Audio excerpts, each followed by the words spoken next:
Madame, Monsieur, vous suivez le journal sur Business 24. Ravi de vous savoir en notre compagnie.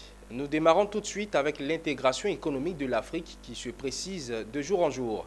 Le Makutano, un forum économique d'hommes d'affaires de la RDC, a posé ses valises au bord de la lagune Ébrié.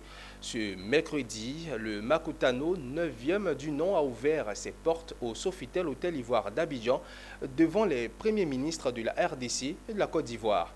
Il s'agira pendant 2 jours d'étudier et de découvrir les opportunités d'affaires de ces deux pays. Le reportage est signé Philippe Zabo et Maru Seri. Chanter à l'unisson Makutano. Le mot Makutano en swahili a 3 significations. Carrefour, rencontre ou groupe selon le contexte.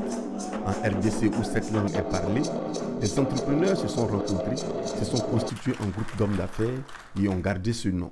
Après 8 ans d'échanges en RDC, ces hommes d'affaires se retrouvent en Côte d'Ivoire pour la première fois avec leurs homologues ivoiriens pour parler du développement de leurs pays respectifs et de l'Afrique. À l'ouverture du Makutano 9 à Abidjan, les premiers ministres de Côte d'Ivoire et de la RDC ont mis en lumière les potentialités de leurs pays respectifs, souligné l'opportunité de cette rencontre car leurs échanges commerciaux sont minimes. Chers participants, les échanges commerciaux entre la Côte d'Ivoire et la République démocratique du Congo, bien qu'en constante augmentation, restent largement en deçà des opportunités qu'offrent nos deux nations. En 2022, ils se sont élevés à 7,2 milliards contre 6 milliards de francs CFA en 2021. À l'évidence, nous pouvons faire mieux. Et j'en suis sûr, nous allons le faire. Nous savons que nos pays, la République de Côte d'Ivoire et la République démocratique du Congo, ainsi que l'ensemble des pays africains, doivent entreprendre une marche accélérée vers le développement durable pour intégrer et transformer le paysage économique du continent. Pour ce faire, nous devons régler la problématique des infrastructures et de l'interconnexion, œuvrer pour la diversification de nos économies. Quant à l'initiatrice du Makutano, elle a rappelé que seules les rencontres d'échange de ce type entre Africains jetteront les bases du développement réel du continent. Il y a dans la vie 2 sortes de destins. Ceux qui ouvrent les grandes pistes et ceux qui suivent les pistes ouvertes. Cette maxime empruntée à l'immense Amadou Kourouma qui nous quittait il y a tout juste 20 ans et à qui je tenais à rendre hommage ici, à Abidjan, pourrait être celle qui nous rassemble aujourd'hui. Lorsque Makutano est né, nous avons dû faire un choix entre emprunter des pistes déjà ouvertes, peut-être plus faciles, ou nous embarquer dans la nuit noire de la grande brousse au chemin plus difficile. Au cours de ces dernières années, le Makutano a créé un espace de dialogue franc, dynamique, audacieux entre investisseurs congolais, africains, étrangers avec les pouvoirs publics. Nous avons essayé, et j'ose espérer, réussi à ouvrir de nouvelles pistes.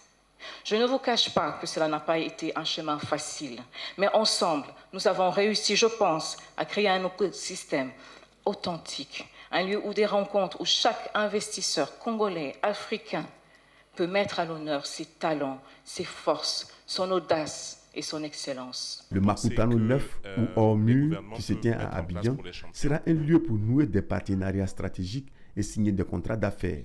Pour le faire, des déjeuners débats, des panels, des workshops, des tables rondes et des rencontres B2B sont au menu de cette rencontre.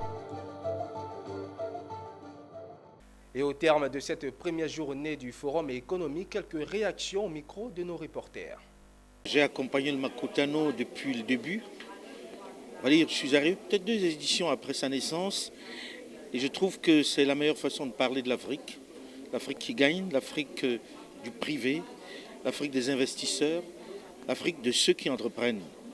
C'est ça l'Afrique que moi je vois. Maintenant, ça devient encore plus beau parce que c'est l'Afrique qui se réunit, que la RDC vienne en Côte d'Ivoire pour rencontrer des investisseurs, le secteur privé ivoirien.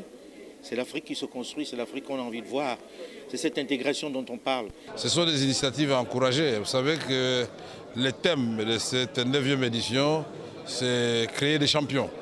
Des champions pour que ces champions créent des emplois. Des petits champions pour que finalement nous puissions lutter contre la pauvreté en Afrique. C'est comme si nous étions ensorcelés, un continent riche en terre, un continent riche en eau, un continent avec un climat agréable, avec la deuxième forêt du monde, avec tous les minéraux, toutes les matières premières qui servent au développement d'autres continents. Il est temps que l'Afrique prenne rendez-vous avec sa propre histoire. Le panel, il était essentiel de montrer que pour que le continent se développe, il faut qu'on fasse émerger des champions africains. Chaque pays doit faire émerger réellement des champions africains qui vont permettre justement de construire nos pays, de développer nos économies, de créer des emplois, de faire germer des écosystèmes.